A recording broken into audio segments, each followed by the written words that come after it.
Hi, my name is Chris Parkhurst. I'm a documentary filmmaker, and I'm also the host of the Documentary Life podcast, a show that spans 140 episodes, has been downloaded in over 135 countries, and I've been producing for about 5 years. I decided to put each and every episode up here onto YouTube to sort of expand the audience, and as we say in the show, maybe inspire and inform some more doc filmmakers, hopefully like yourself. In the episodes, you may find some older, maybe outdated URLs, in particular any of the documentary filmmaking courses that we do offer online. If you have any questions about the URLs, simply look in the show notes on this page, here on this YouTube page, and that'll be able to take you where you need to go to. Other than that, I hope you enjoy the show, and it's great to have another listener to the Documentary Life. Have a great day. Microphone check, 1, 2. XCC, hello and welcome. XCC, hello and welcome. 1, 2, 3, 4, 5, 6. She sells seashells by the seashore. She sells seashells by the seashore. There we go, rolling.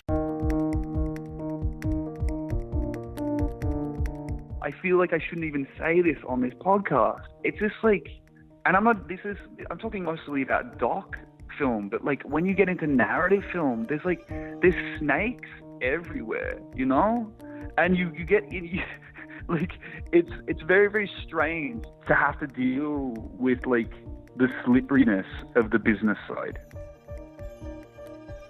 Like you put a bit of your soul into this stuff, and to have it shopped around. I mean, of course there would be older filmmakers like listening to my spiel about this, thinking how naive I am, but you know, like maybe it's nice to be naive. Hello and welcome to the Documentary Life, a show that sets out to inspire and inform you on how to best live and lead your own documentary life. I am your host, Chris G. Parkhurst, and this is episode number 83. And it is brought to you by Barong Films, proud creators of documentary film, the Documentary Life podcast, and the Documentary Academy, our industry-changing A to Z documentary filmmaking program that will transform you into the documentary filmmaker that you've always wanted to be. Find out more at thedocumentarylife.com/academy. So normally, this is the part of the show where I come up with some semi-smart, semi-self-deprecating opening for the week's topic of the show. We go to break, and then I come back and give my segment on the topic. We take another break, and then we go to our shared conversation with the doc industry guest, who will expand more upon the topic. But that will not be the case this week. There are a few different reasons for that. One being that there really is no way I could successfully pull off another one of these top 5 ways to do some sort of thing in doc film segment, and then follow that up with the kind of conversation that I would have with our doc industry guest, doc filmmaker Timothy George Kelly. You'll see what I mean shortly. The other reason being that it would almost feel disingenuous of me not to give the full time of the show to my conversation with Timothy. I can honestly say that I haven't had this candid a conversation on doc filmmaking or journalism since last summer when we spoke with war journalist Nate Thayer. Though now that I say that, it is worth noting that we did have a pretty good and real conversation with filmmaker Tony Ziera a few episodes back. But this one, well, it really sets a new bar in, shall we say, pure raw honesty. Let's just leave it at that. Some of you are really going to dig this conversation. Others are going to be maybe turned off by it. Some of you will find Timothy a breath of fresh air. Others might find him an insufferable artist. He has some polarizing, dare I say, controversial thoughts about documentary and the film industry as a whole. And he certainly has a, shall we say, way with words. If profanity is not your thing, this may not be the episode for you. And the conversation actually, it even got off to a rough start. I'm not sure if you'll be able to pick that up on the edit or not, since we lost connection a few times early on and had to switch over to the phone instead of Skype. But I have to say, if you do stick with this show, there is a ton to be gleaned. And yes, I said gleaned. This word will make more sense later on in the show. There is much to be gathered from my conversation with Timothy George Kelly. It was one that kept me on my toes. I hope, that you'll be as engaged as I was with it. He has much to say on the state of documentary, though he might even disagree with me saying this. I do hope you enjoy the conversation even half as much as I did. Oh, one quick note before I go. As many of you know, we here at TDL rarely take a week off. It's probably only happened, twice in over 2 years of doing the show. However, we will be taking a break to attend Podcast Movement 2018 in Philadelphia next week. We'll also be giving a TDL workshop that week, but more on that later. So there will be no show next week. Instead, we'll return on Friday, August 3rd, which also just so happens to be Steph's birthday. Okay, my profanity-laden and totally enlightening conversation with Timothy George Kelly coming up next on The Documentary Life.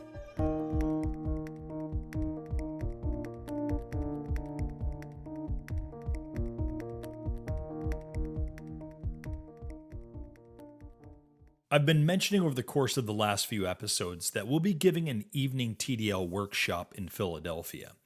Well, this is your last chance to be a part of that workshop since it's coming up next week, Wednesday, July 25th. The workshop will be a mini version of our The Documentary Life workshop, which includes the filmmaker's identity and fundamental values, personal and professional finances, lifestyle habits and conscious living, building a support network and the importance of community, organization and planning elements of both doc film and leading a doc life. We will be sharing what we've learned from over 80 episodes of the podcast and our combined 25 plus years of working in the film industry. After the presentation, we'll be holding a 20-minute Q&A session. We look forward to getting to know our doc lifer family a little better and connecting face to face. For more information, simply go to thedocumentaryacademy.com/join us or head to the show notes for this episode. We'd love to see you there, so book your ticket today.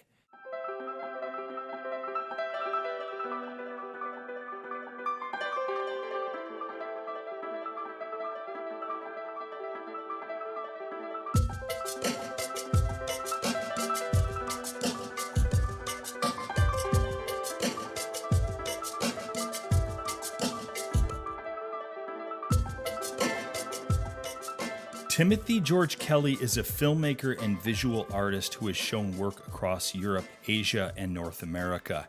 His most recent film, Brexitannia, has been taking the film festival world a bit by storm. He's played, just to name a few, DocuFest in Munich, Sheffield DocFest, Copenhagen Docs, as well as most recently Melbourne Documentary Film Festival. And of course, we had our fairly recently we had our two-part special on the film festival through the eyes, as told through the eyes of MDFF.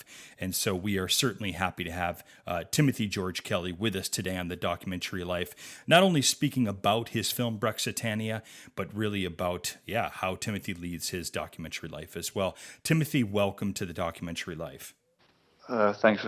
Timothy, you describe yourself, or at least I have seen in a number of pages here in different bio pages, as a filmmaker and as an artist. And I know that photography, painting, installation, video, and performance, that's all lumped into a bit what you do as an artist. But it is interesting to me that you would separate the two, filmmaker and artist. What is the reason for that differentiation? I want to swear on the podcast. I'm sorry, could you say that again? I let us swear on this podcast. Oh, you know what? You're breaking up a bit now for the first time. All right, are you there, Timothy? Do we have you? Hey. Are you with me, Timothy? Okay, we have returned here on The Documentary Life. We were briefly cut off via Skype, so I've actually phoned Timothy back directly. So you'll notice a slight difference in audio quality. I'll try and repeat the question here, Timothy. In researching a bit of your background and your bio, obviously photography, painting, installation, video, performance. This is all a part of your background, according to the bios that I have come across. Now, however, what I have seen is there seems to be a bit of a differentiation, at least in your biographies, between filmmaker and artist. Is that intentional, or what's that about? Okay, so my question before the Skype cut out before was, am I allowed to swear on this podcast? Yes, you can, absolutely. Okay. So I mean, it's interesting that the question, if for anyone... Basically, what happens is maybe you write a biography one day. Totally. 7 years ago that's on like a tiny blog somewhere when you're a 24-year-old. And then some probably very, very unpaid person at a film festival who is probably 22 years old also maybe finds this on the internet, and then writes this as your actual biography. So, and then the copy and pasting of that biography kind of just chases you and follows you everywhere. I'm not 100% sure on any, like, I guess I have an official website that doesn't give much information about who I am, and then I probably have like a Tumblr hidden somewhere. Yeah, with the Tumblr page is great. I loved it. okay, that maybe uses this kind of thing. Yeah. But the separation between art and film is not. It's because capitalism supposes that you have to distinctly make different roles about things. And right. I'm first and foremost a filmmaker. Yeah. But I do other stuff in terms of my artistic practice, which I also. Unfortunately, filmmaking now takes all my time. I wish I could paint pictures all day, but but also probably I'm probably a better filmmaker than I am a painter. So maybe that's why that's happening. But there is I don't really consider there to be a separation in terms of roles or identities. It's just, I think that's an insecure bio written by like a 25-year-old, which I'm very much not a 25-year-old anymore. That just got copied and pasted. Because obviously you make a film, and if it gets accepted into the industry or the festival system in some way, shape, or form, people start needing to accumulate data about you in their printouts and their websites. So that's why you had that question. But it's just, I don't really want to answer it. I just want to like warn people that like you should be a little bit like watch out. Oh, no, for sure. I mean, I didn't write anything really ridiculous there. But, yeah. Well, no, honestly, as you're saying this, I'm just thinking back and I'm like, oh God, I'm glad none of my old GeoCities websites are still existing out there, because I'm sure there's a bit of a crackerhead narrative out there about me as well. I totally get what you're saying. We're just going to move on then. Okay, good. So you're an Australian filmmaker currently based in the UK. However, you did move to Montreal in 2008 and spent a bit of time there. And in fact, you curated a 7-part short doc series called Big Small. Was this your first entrance really into the world of documentary? And if so, how did that go for you? It wasn't an entry into it. I mean, I think I'd done something very, very similar in a much more rough style in Melbourne right after I left film school. And it wasn't, I mean, all of that was completely like unpaid and me just doing things on my own back, which is pretty much how the majority of my filmmaking life for the stuff I really care about has been until a very recent point now where things are starting to position themselves in which I can actually like economically see my life being okay whilst doing this. But that series grew. That series was presented under a branding with a festival called Pop Montreal, which is basically one of the better known independent like music festivals there. I love Pop Montreal. It's amazing. Yeah. And then this kind of just actually having it being curated by these guys and it having the branding of that made me a tiny bit more official in some way, shape, or form. But this is also like, I think it was like 22 or 23 at this point. And one or two of those films are still pretty good, I think. But it's also that part of my life is also just the actual like real life film school stuff. Where I don't actually think you learn to do so much at school. I think what you learn is what you do after, if you decide to not give up. If you're like someone that actually just perpetually works at your craft, you do inevitably end up getting better at it. And that series was just, I guess, a part of probably an important part of that in regards to my life in Montreal, because it gave me some kind of creative identity there in the creative communities and the music scene and all of this. And that then also I was like developing an aesthetic, like, I think I make films about humans, and I have to engage with the space between the lens and them, and trying to work that out at that point. Yeah. And after the I don't even know what you're... No, it's great. You It's go great. on. It gives us some context because, after the Big Small series, you directed your first longer form piece, and it was a film called A City as an Island, a film about the influence of Anglo music, if you will, in a predominantly Franco city, of course, of Montreal. I'm assuming the Pop Montreal connections, you being immersed in the music world there, doing the Big Small series. I'm assuming that this kind of led you to A City as an Island.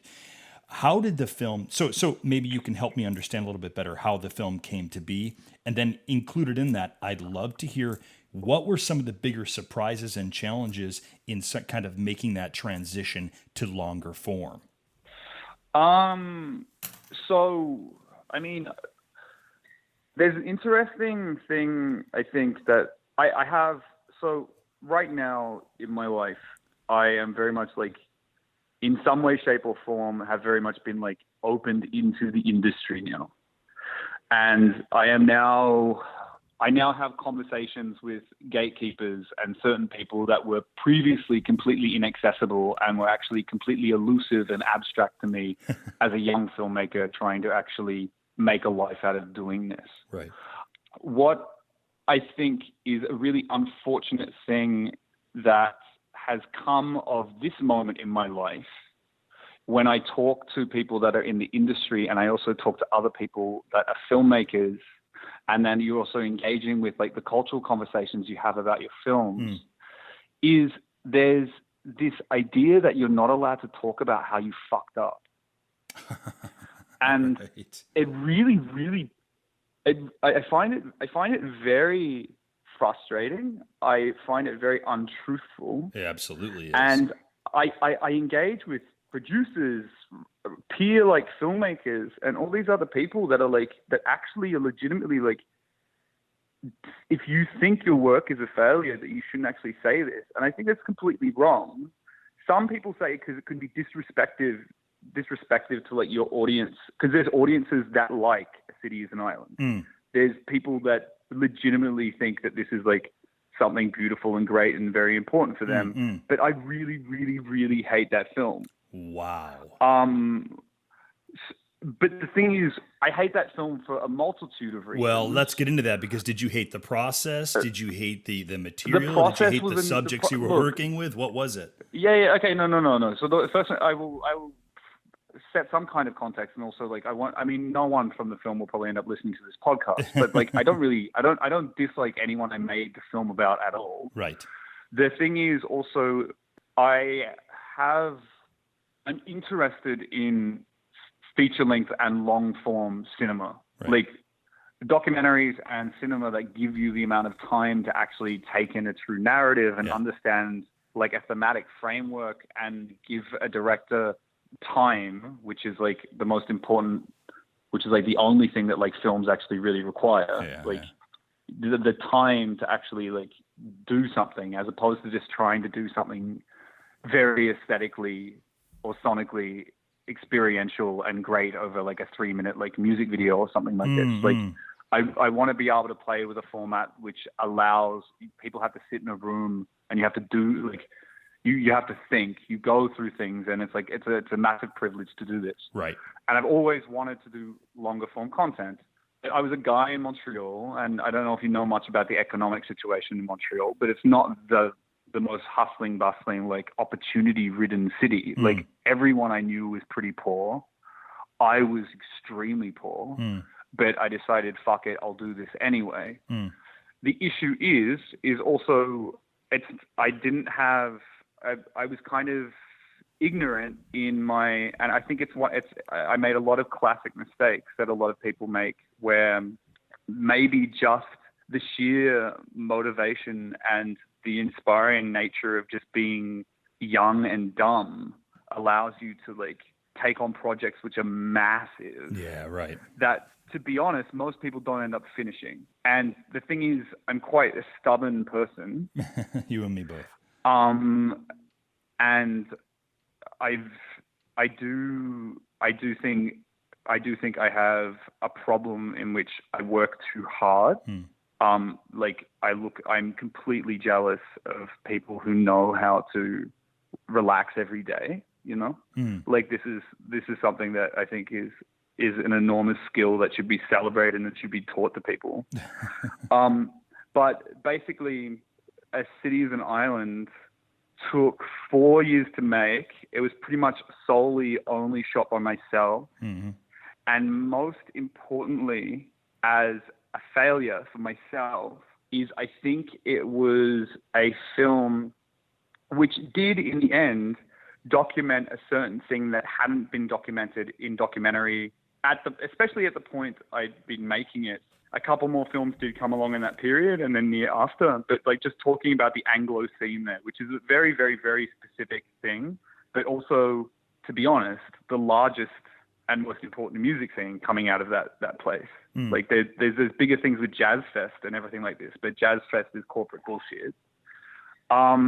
Godspeed.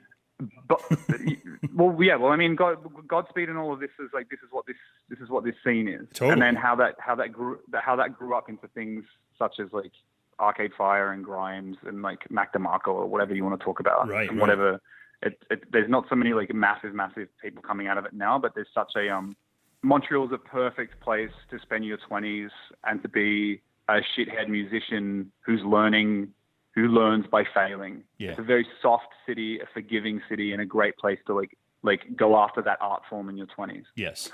And in regards to my film didn't have a conceptual framework, and my film was producerless, and I had no guiding people for a very, very long time on that film. But I still really, really wanted to finish it. And what I think ended up happening in terms of finishing that film, which took 4 years and a lot of very, very sad days in front of sequences just being completely lost on Final Cut, is I do think I ended up making quite a few compromises, I would say, genre-wise in terms of documentary cinema to make the film something that could actually be a completed picture. Right. Because I wanted to make something that was a bit more ecstatic, a bit more exciting, a bit more experimental style of a music scene documentary. And then to finish the film, I ended up getting my friend Luke Nima on board as a writer. And Luke is a very, very good editor, especially in regards to written word. And he really helped with the actual structuring of how that movie ended up being finished. Right. But it had to make compromises, which ended up turning it into something a bit more formulaic. But then again, it being formulaic in this fashion meant it also somehow got onto CBC Canada. Yes. So right. I never wanted to make like I wanted to make like a much more interesting film. Yep. That like wouldn't get onto CBC. But I just made this, and then it ended up happening in some way, shape, or form. And then it's also this. It's like, I don't know, this thing. So how Timothy, help me understand then in this. Help me understand, and this is going back to what you originally started talking about. Help me understand now. We're fast forwarding to your connections with the industry, with some of the gatekeepers. Help me understand your point, which was that look, I actually can't have some of the honest conversations that I want to have with these people about mistakes that I made. Can you give us some example of this in context with this film, I'm assuming? Look, I think this has been thrown into chaos a little bit, and I have very somewhat pretentious, but very, very what I feel are like important conversations with like a relationship to truth that documentary makers have. And it's also uniquely, if we're going to be authentic, that we're actually documentary makers and not. I have problems with people that are saying they're making doc when they're making complete fiction. So I don't want to talk too much about these movies because I end up saying names of directors who, behind closed doors, I have huge problems with. But like there is something that the documentary form is one of these is an art form where basically between the lens and whatever happens in front of that lens, that is in some form always has to be truthful. Yeah. Yes, that person might be aware that the camera was there. Yes, that person might like be somewhat only in that room because the director asked them to walk into that room. But we're still trying to deal with reality at all moments. When we start fully manipulating this, we do end up creating a chaotic situation where, and I mean, these are themes of our age in the modern day that we live in right now, where people don't know what is truth. And people say something like post-truth, and people say fake news all the time. And then if you can manipulate reality in this way, maybe the world we will live in the future won't be very nice, because the people in power, I don't think they care about the ordinary people. But this is a highly complex relationship between my personal ideas of integrity and documentary and a wider scope of our possible future fascist world. Anyway, to talk about being honest in terms of with gatekeepers and things like this, it's just you constantly have to lie under capitalism. You have that's the best. That's the best sentence ever.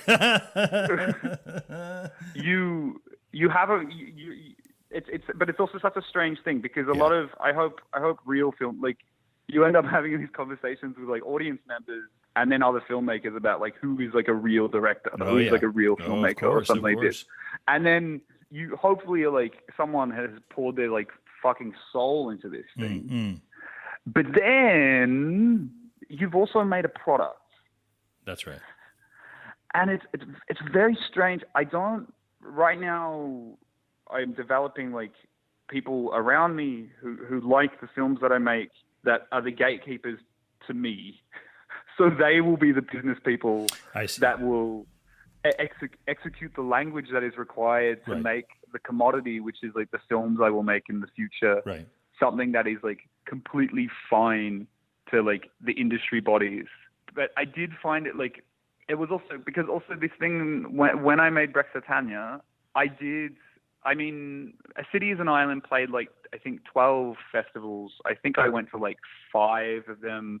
It was super fun, but it was also obvious that like there wasn't any industry interest in my film, and that my film was kind of there because that film festival had a music documentary curated section, and it became a part of that part of the festival industry.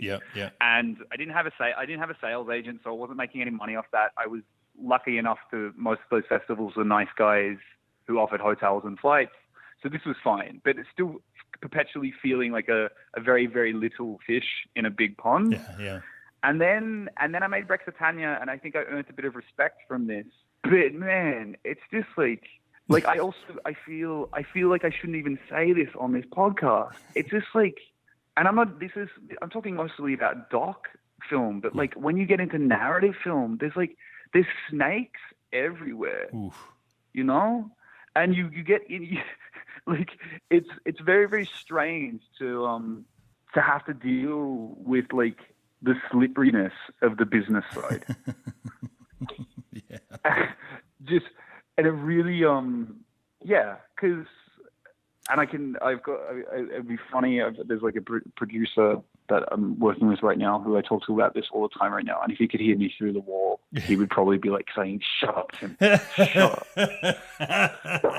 You're not supposed to say that, like, man. Because it's like, it's just, it's very, very, very, very strange. Like, it's not, it's just, these people, some of these people that are in control, it's not that it's just, they have a job to do, and they have to pick out like a certain amount. They have to, and they have their notches they have to pick. Like, I'm sure everyone wants a certain every TV channel wants a certain doc about Trump this year.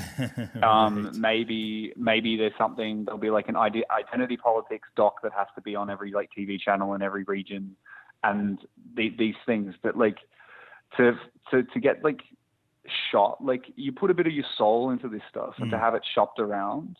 I mean, of course there would be older filmmakers like listening to my spiel about this, thinking how naive I am. But like like maybe it's nice to be naive. Like yeah.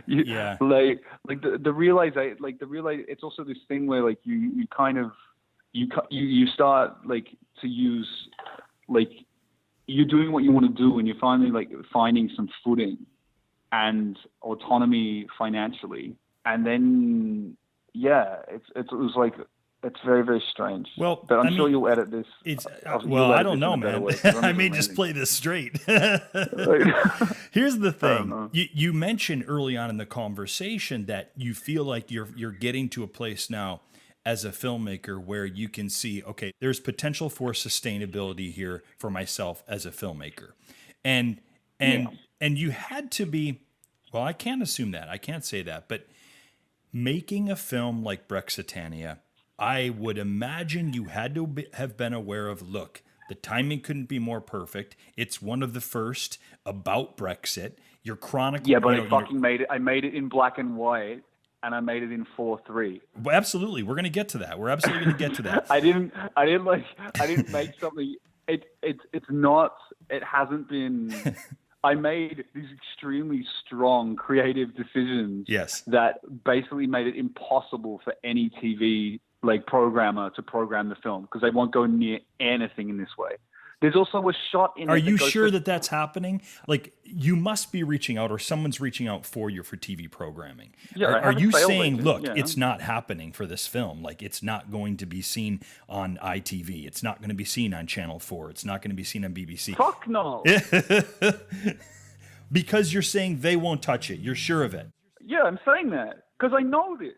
But the film's almost. I mean, this film was made super fast. Right. It was also made. It was almost made too fast. I would actually argue it was made too fast. Like a lot of people were like, "What the fuck? How did this happen?" Because it came out 8 months after the Brexit vote. That's pretty. Like remarkable. I started shooting a week after. And then the film came out at CPH Docs, which was like 8 months. And then the thing is, CPH Docs, which I love this festival, and they've always been super supportive of me, and they're also like huge, like in terms of how that festival has evolved in like even just like the last 5 years. Very, very cool festival. Oh yeah. But like I'm an unknown director, and then there's this fully random sounding like Brexit documentary. So like the film wasn't that well attended there, and what we like. I mean, it wasn't well attended in terms of like there was hype because no one knew who the fuck we were. Yeah. Because it's an Australian director with a Russian production company. I was going to ask you about that. Yeah, because I do. Like I have a lot of Russian friends. And my music video and music film documentary stuff somehow resulted in me being like I do branded music documentary things. Like I did stuff for Boiler Room. I just did something for Nike. I've done something for Adidas in the past for this production company, Stereo Tactic, which I do work for, which are a very, very fucking cool production company that also do lots of commercial things, but aren't all about profit. So Brexitannia, they threw a few thousand euros at Brexitannia to get the posts through. Yeah. With asking nothing in return apart from a logo at the front of the movie. Wow. Okay. Like the rest of Brexitannia was just me driving a fucking car around and trying to find people with my fixes. 2016 was a year that will go down in history as the year that yet again the British destroyed the European Union. 2016 was a year that finally the people got what they wanted. And 2016 was a year that will go down in history as the biggest democratic vote the UK has ever undertaken. You heard a lot talk about globalisation and People are sick of being told what to do by the EU. Voting Leave. Everyone looks at the British and how would they solve this I problem? voted very much to remain. We deserve to be this great nation that we are. Immigrants cannot be proud of something that you haven't done. Remain voters are smarter than Leave voters. I'm sick of you not listening to us. About relationships, we said earlier in a relationship, shopkeepers sometimes get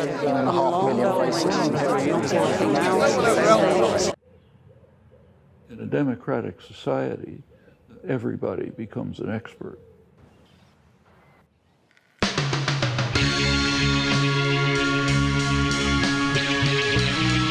Here's the thing. I have to say, for my audience, that I feel like in some ways, I don't want people to get the wrong impression, which is that in some ways I feel like if I had not seen this film, the way you have described it, it almost sounds ragtag, bare bones, quickly put together. No, the movie's great. Let's back up a little bit here and talk about. I'm proud of the film. Yeah. Super proud of the film. I also think I wish people would take conceptual ideas of how you can make a documentary and do it about massively political things like this, because it also might engage people in thinking that politics aren't boring and that documentaries aren't boring. Damn right. Oh yeah. Not all documentaries have to look the same. It's very strange. We can do whatever we like and everyone does the exact same thing. Right.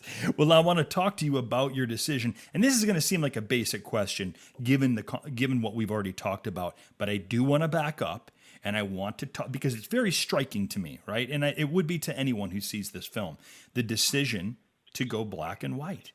I want to understand what the thought process is here and why you did this. It's a basic question. It's an important question though, because it's probably the only question that gets asked at every Q&A. I am embarrassed about that, but I have to ask as a filmmaker and because of my audience. Of course, no. It makes complete sense because It's also. I mean, it's not like it's not like I have a camera that only shoots black and white. Right. It wasn't like an economic. I only had a pixel vision on me. It was a little bit. I'll tell you a little bit technically about. There is also maybe an economic reason for it too. Yeah, please. But the first reason, first and foremost, I knew I was shooting it in black and white from the very beginning. Yeah. Because of, I think, the polarizing nature of what referenda, as the correct plural is, what referendums, as I would like to prefer to say it, what referendums do to society is incredibly brutal in terms of how it can polarize a society, and this very much happened with Brexit. So that's why I chose black and white in terms of just playing around with this polarization. I'm also being a bit playful with the naturally negotiated signifier that something in black and white means it might be in the past, which is playing with ideas of nostalgia, which I believe quite a few people that voted for that referendum did have. And there's also this I only realized was going to happen when I was grading it. Yeah. Because the film came out so quickly, and because I think the age which we will call which is more commonly called the end of history, this Fukuyama thing, after the Soviet Union fell apart and then we just had liberalized capitalism for a really long time. And everything in the West felt kind of peaceful. And then the migrant crisis, the growth of the right in Europe, and then Brexit and Trump signify some kind of break in the end of history. Right. I think that we're very much at a different time now that we have entered, and maybe we're actually in it for quite a lot longer than we thought. And Brexit and Trump are actually just the first big signs. Oh dear. Especially with Brexit, when I was walking around talking to people all over the UK, I felt like a lot of people did not realize that they were actually in a historic moment. Because the ideological feeling of when you were a part of the end of history, which is what we all are from the 90s onwards, is that kind of history doesn't happen anymore. You just have another World Cup, and then the Olympics happen, and then the presidents and the prime ministers change. but nothing really, really big is going to happen in these ways. And, you know, to sound super cynical, the wars happen, but they're really, really far away. And we don't have real wars in like our, you know, where the rich white people live predominantly. But there's something very strange, especially for a British audience, especially in a cinema, when they watch this film. There's a bit like so right now. Oh, like man. use like what something that feels like in a Valley Girl like internet term. Like it's so right now, but it's in black and white, and it does this really, really, really peculiar thing to the individual inside the audience and collectively in the audience in terms of how it makes them feel when you see this movie, especially in the UK. Oh.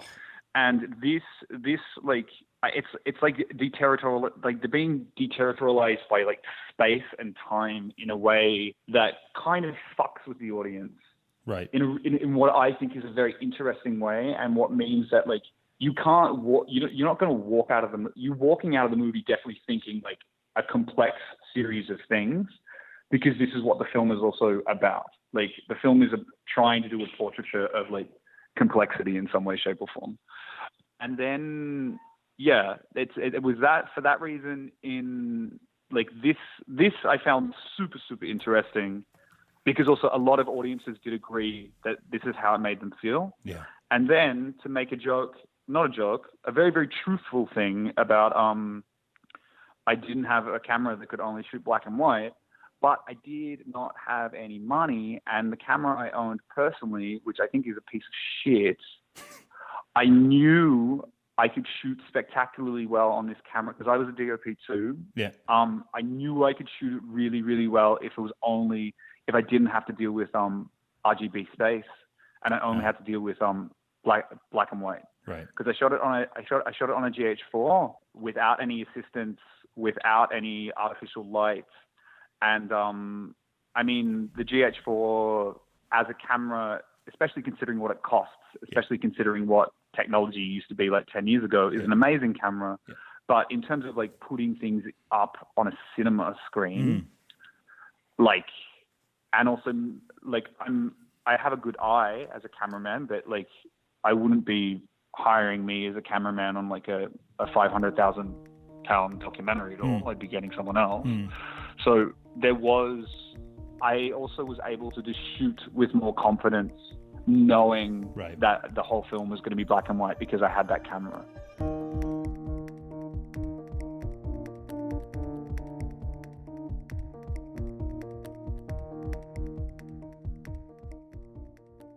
So you've got a great idea for a documentary film. Awesome. I'd love to hear about it, but I don't have a ton of time. Can you tell me about it in 30 seconds or less? Oh, you don't quite have your pitch down yet. Okay, that's fine. What's your website where I can find more information? Maybe a press kit I can take a look at. You don't have one. Well, have you thought about how you might raise some funds to help with the costs of making films? They can be expensive, right? You haven't. Okay, maybe just tell me about your audience. Who's going to want to see your film? Who will you be marketing it to? You don't know this either. Okay, then I'm going to assume you haven't thought about how you'll be getting your film out into the world then, right? I think I see what's going on here. I was once in your shoes. A great idea for a doc. Camera in one hand, a boom mic in the other. But other than that, not much other than a whole lot of excitement and gumption. And that's great. You'll need all of that. But you'll also need a heck of a lot more if you're looking to make the kind of documentary film that you can be proud of. The kind that people will want to see and will impact them. The kind that won't break the bank while you're making it. And dare I say, you might even make some money from. You need support, and we've got you covered. We built the Documentary Academy with you in mind. We've got all the resources you need to make a successful documentary film you can be proud of. Come and enroll at thedocumentarylife.com/academy, and let's turn that doc idea into a reality.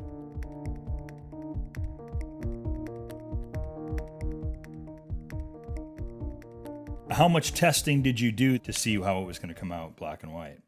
Well, I would, when we were editing, I would often not with correct, just so it was.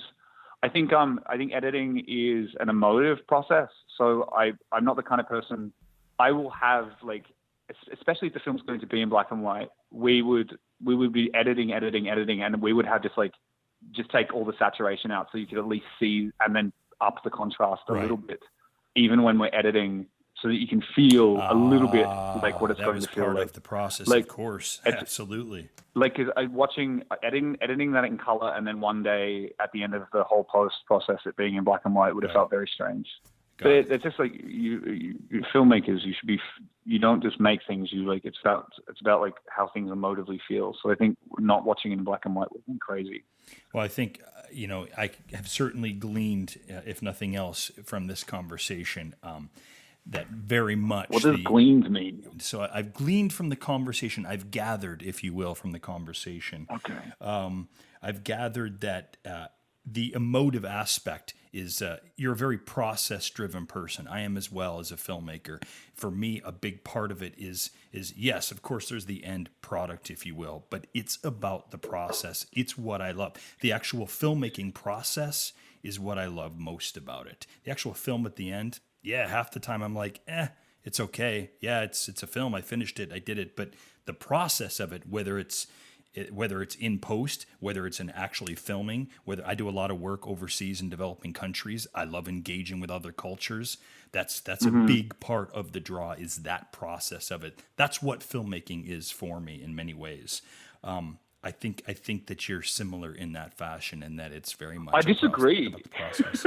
Great, even better. Let me hear it. You hate the process? No, I mean, look, it's like so much of it is so much work. Right. It is, of course. Like work, like it's so hard, like so much time, and then something will happen. Hopefully, if you're lucky, every day that gives you a small glimmer of hope that what you're doing is worthwhile. You can glean some hope from it. Yeah. I can glean some hope, but the thing is, like, I would go through a nightmare process of absolute hell, like, if to get to a very, very, very, very good film. Right. Like, I think this is also like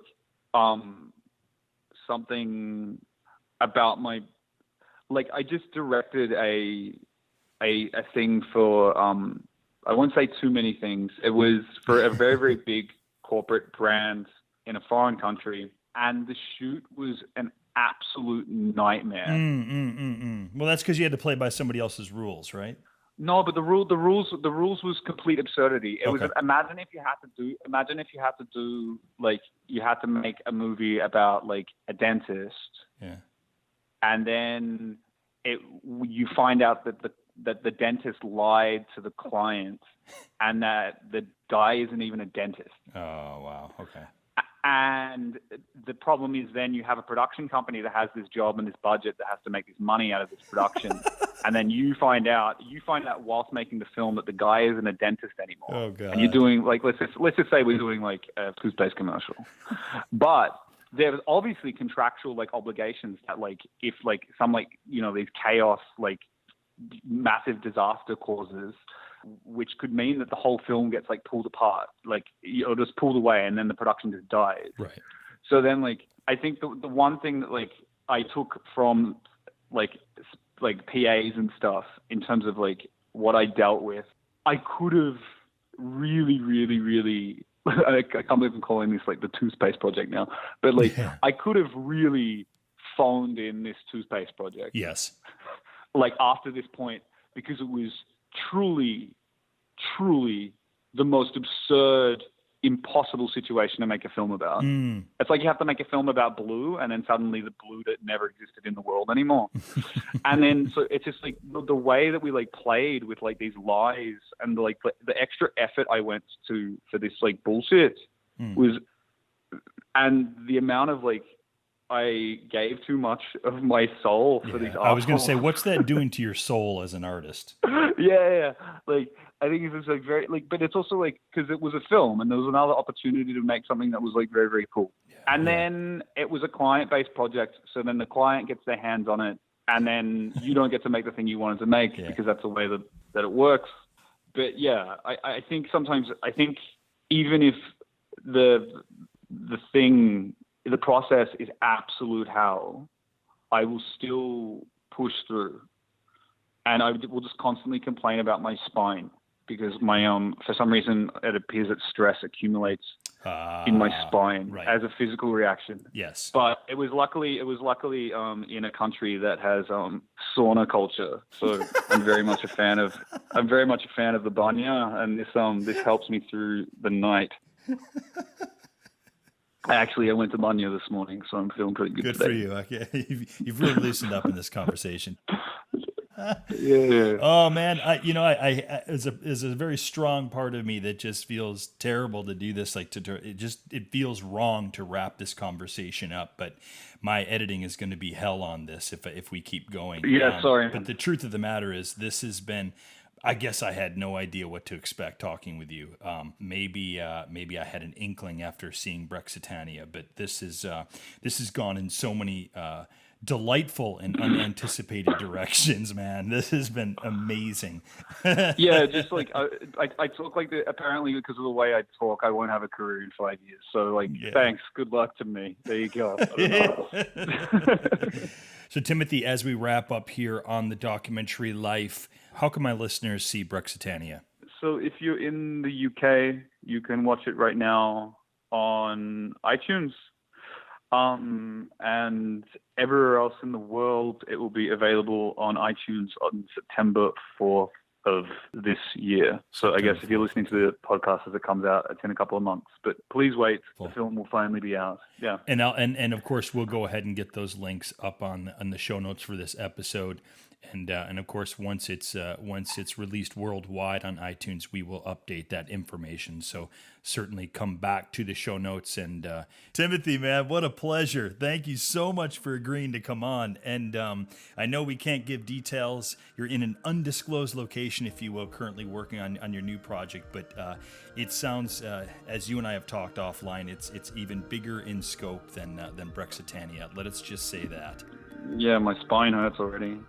I eagerly await to see what you come up with on this particular topic. Thank you so much, man. You too, right, exactly. All right, thanks. All right, have a great day. Thanks for being on the show, man. Thanks, Chris. All right. Bye.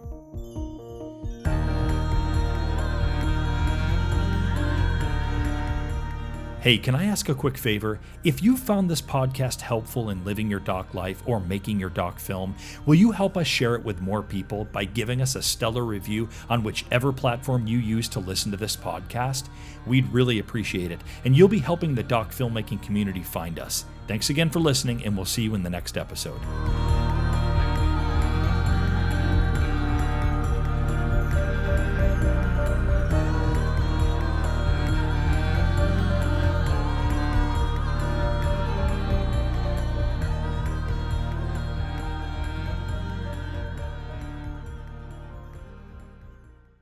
Thanks again for listening to the show, and remember to like and subscribe to this channel.